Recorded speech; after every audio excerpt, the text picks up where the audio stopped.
అది ఒక భయంకరమైన కురుక్షేత్ర రణరంగం. ఒకవైపు వీరులు చేసే యుద్ధం, మరోవైపు ఏరులై పారుతున్న రక్తం. జరుగుతున్న మారణ హోమంలో వినపడుతున్న చావుకేకల సాక్షిగా ఒక మొండెం లేని తల యుద్ధం మొత్తం చూస్తుంది. కురుక్షేత్ర యుద్ధానికి సాక్ష్యం ఆ తల మరెవరిదో కాదు, ఒక గొప్ప మహావీరుడు అయిన బర్బరీకుడిది. తన దగ్గర ఉన్న 3 బాణాలతో యుద్ధాన్ని ఒకే ఒక నిమిషంలో ముగించగల వీరుడు యుద్ధం చేయకుండా యుద్ధం ఎందుకు చూస్తున్నాడు? బర్బరీకుడు కురుక్షేత్ర యుద్ధానికి ఎలా సాక్ష్యమయ్యాడు? అసలు బర్బరీకుడి తలను తీసి కొండపైన పెట్టింది ఎవరు? అసలు ఈ బర్బరీకుడి దగ్గర ఉన్న ఆ 3 ఆయుధాలేంటి? బర్బరీకుడు గురించిన పూర్తి కథను మనం ఈ వీడియోలో తెలుసుకుందాం.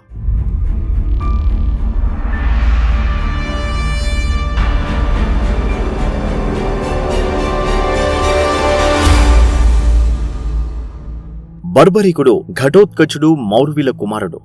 బర్బరీకుడు గురించి తెలుసుకునే ముందు మనం అతని తండ్రి అయిన ఘటోత్కచుడు ఎవరో తెలుసుకుందాం. ఘటోత్కచుడు పాండవులలో ఒకడైన భీమసేనుని పుత్రుడు. పాండవుల వనవాస సమయంలో లక్క ఇంటిని తగలబెట్టిన తర్వాత భీముడు తన తల్లిని సోదరులను ఒక సేఫ్ ప్లేస్ కి తీసుకెళ్తాడు. అక్కడ నరవాసనను గ్రహించిన హిడింబి అనే ఒక రాక్షసి వాళ్ళను తినడానికి వచ్చింది. కానీ అక్కడ ఉన్న భీముణ్ణి చూసి మోహించి అతన్ని పెళ్లి చేసుకోవాలి అనుకుంది. ఆమె కోరికను మన్నించిన కుంతీదేవి ధర్మరాజులు భీముడికి హిడింబితో పెళ్లి జరిపించారు. ఆ విధంగా హిడింబి భీమసేనులకు జన్మించిన వాడే ఘటోత్కచుడు. ఘటోత్కచుడికి కృష్ణుడికి పరమ భక్తురాలైన మౌర్విలకు పుట్టిన కుమారుడు బర్బరీకుడు. బర్బరీకుడు కూడా పాండవులలో ఒకడే. అసలు ఈ బర్బరీకుడి పుట్టుక వెనుక రహస్యమేంటో ఇప్పుడు తెలుసుకుందాం.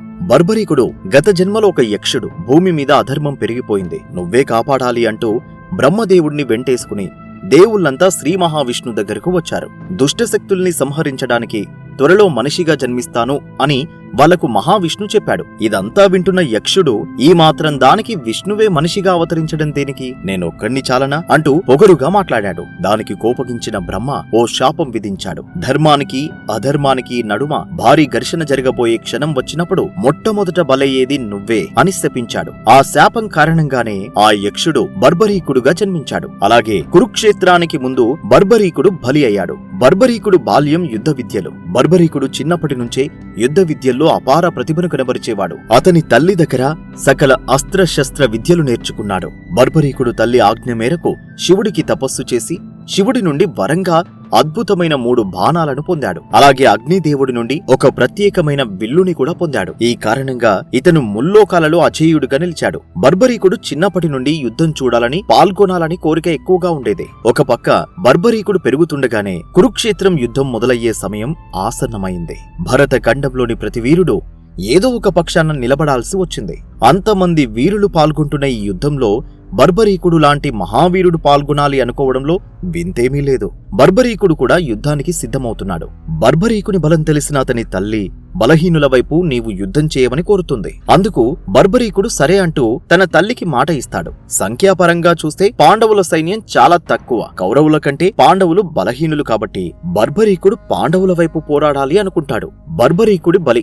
యుద్ధం మొదలవడానికి కొన్ని రోజుల ముందు శ్రీకృష్ణుడు కొంతమంది యోధులను పిలిచి మీరు యుద్ధాన్ని ఎన్ని రోజుల్లో ముగించగలరు అని అడుగుతాడు. అందుకు గాను ఒక్కో వీరుడు ఒక్కో సంఖ్యను చెబుతాడు. ఒకరు 20 రోజులు అని, ఇంకొకరు 24 రోజులు అని, ఇంకొకరు 28 రోజులు అని, ఇలా ఎవరికి తోచిన విధంగా వారు చెబుతారు. కానీ బర్బరీకుడు మాత్రమే నాకు 1 నిమిషం చాలు, యుద్ధం ముగిసిపోతుంది అంటాడు. అందుకు షాక్ తిన్న కృష్ణుడు ఎలా సాధ్యం అని అడిగాడు. అందుకు బర్బరీకుడు తన దగ్గర ఉన్న 3 బాణాల గురించి చెబుతాడు. 3 ఎంత పవర్ఫుల్ అంటే అందులో మొదటి బాణం టార్గెట్ గుర్తు పెట్టుకుంటుంది, రెండవ బాణం టార్గెట్ ని మార్క్ చేసుకుంటుంది, ఇక 3వ బాణం టార్గెట్ ని ఫినిష్ చేస్తుంది. బర్బరీకుడి దగ్గర ఉన్న బాణాల గురించి విన్న కృష్ణుడు వాటి శక్తిని ప్రత్యక్షంగా చూడాలనుకుంటాడు. పక్కనే ఉన్న ఒక చెట్టును చూపించి చెట్టుపైన ఉన్న ఎండుటాకులను ధ్వంసం చేయమని చెబుతాడు. అందుకు సరే అన్న బర్బరీకుడు తన మొదటి బాణాన్ని విసిరాడు. ఆ బాణం చెట్టు మొత్తం తిరిగి టార్గెట్ ని చూసి కృష్ణుడి కాలు దగ్గర కూడా ఆగి మళ్లీ వెనక్కి వచ్చి బర్బరీకుడి వద్దకు చేరుకుంది. ఇక రెండవ బాణాన్ని వదలగానే అది వెళ్లి ప్రతి ఆకుకు మార్క్ వేసుకుని కృష్ణుడి పాదానికి కూడా మార్క్ వేసుకుని బర్బరీకుడి దగ్గరికి వచ్చి చేరింది. ఇక 3వ బాణం చెట్టుపైన ఉన్న అన్ని ఎండుటాకులను ధ్వంసం చేసి కృష్ణుడి కాలు దగ్గరకు వచ్చి కృష్ణుడి పాదం చుట్టూ తిరుగుతూ ఉంది. కృష్ణుడు ఆ బాణాన్ని చూసి నా కాలి చుట్టెందుకు తిరుగుతుంది అని బర్బరీకుణ్ణి అడిగాడు. బర్బరీకుడు మీ కాలి కిందో కాకు ఉంది, మీరు కాలుని తీస్తే ఆ ఆకును బాణం ధ్వంసం చేస్తుంది అంటాడు. కృష్ణుడు తన కాలుని పక్కకు జరపగానే కృష్ణుడి కాలు కింద ఉన్న ఆకుని బాణం ధ్వంసం చేసి తిరిగి ఆ బాణం బర్బరీకుడి వద్దకు వెళ్లి చేరింది. ఇదంతా చూసిన కృష్ణుడికి బర్బరీకుడి నుండి శత్రువులు ఎవరూ తప్పించుకోరని అర్థమవుతుంది. అంతేకాదు తను బలహీనుల వైపు పోరాడాలి అనేది తన తల్లి కోరిక అని చెబుతాడు బర్బరీకుడు. బర్బరీకుడు యుద్ధం చేస్తే ఏం జరగబోతుందో కృష్ణుడికి అర్థమవుతుంది. బర్బరీకుడు బలహీనుల పక్షాన నిలబడి పోరాడాలనుకోవడం మంచిదే, కానీ బర్బరీకుడు ఏ పక్షం వైపైతే పోరాడుతాడో నిమిషంలో ఆ పక్షం బలమైనదిగా మారిపోతుంది. కాబట్టి బర్బరీకుడు పాండవులు కౌరవుల పక్షాన మార్చి యుద్ధం చేయాల్సి వస్తుంది. కౌరవుల సైన్యం 11 అక్షౌహిణులు, పాండవుల సైన్యం 7 అక్షౌహిణులు. అంటే కౌరవుల సైన్యం కంటే పాండవుల సైన్యం తక్కువ. కాబట్టి బర్బరీకుడు పాండవుల తరపున యుద్ధం చేసి కౌరవుల సైన్యాన్ని సంహరిస్తాడు. అప్పుడు పాండవుల సైన్యం ఎక్కువగా ఉంటుంది. కాబట్టి కౌరవుల వైపు నిలబడి పాండవుల సైన్యాన్ని సంహరిస్తాడు. ఈ విధంగా చేస్తే యుద్ధ భూమిలో బర్బరీకుడు తప్ప ఎవరూ మిగలరు అని అర్థమవుతుంది. అలా జరగకూడదు. అలా జరిగితే చాలా మంది వీరుల ప్రతిజ్ఞలు వృధా అవుతాయి అనుకుంటాడు శ్రీకృష్ణుడు. కృష్ణుడు ఒక వృద్ధ బ్రాహ్మణ రూపం ధరించి సూర్యోదయం వేళ బర్బరీకుడు సూర్య భగవానుడికి అర్ఘ్యాన్ని సమర్పిస్తున్న సమయంలో బర్బరీకుడి దగ్గరికి వెళ్లి దానాన్ని కోరుకుంటాడు కృష్ణుడు. తను అడిగింది ఎలాంటి దానమైనా సరే కాదనకుండా ఇస్తానని మాట ఇస్తాడు బర్బరీకుడు. తన శిరస్సును దానంగా కావాలని కోరుతాడు శ్రీకృష్ణుడు. తన ముందుకు వచ్చి దానమడుగుతుంది శ్రీకృష్ణుడే అని అర్థమవుతుంది బర్బరీకుడికి. తన తలనే ఎందుకు అని ప్రశ్నిస్తాడు బర్బరీకుడు.